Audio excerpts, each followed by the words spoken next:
the economic transformation of this country and uplift the living standards of our people. We encourage you to stay focused. Let the detractors not sway you.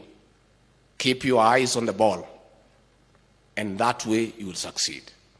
And I want to tell the people of Kenya, President William Ruto took the Bible before God and before man in Kasarani and swore to protect the Constitution.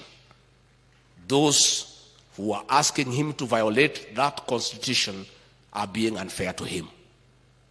There is no constitutional provision in our Constitution for a handshake arrangement.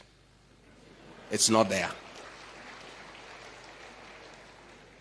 The president cannot reinstate IEBC commissioners. He doesn't have that power or authority. The president would not even know where the server is stored because it's not his work. This server is being looked for in Mukuru Kayaba, in Koinange Street. I don't know where they are looking for it.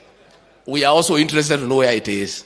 So if you have some information as to where it is, you tell us so that we can tell the people who are perpetrating post-election violence where it is, so that they stop ruining businesses of other people. Mtuambie hii server iko wapi, tuambie waende huko kuliko kuharibu biashara ya watu kila pahali.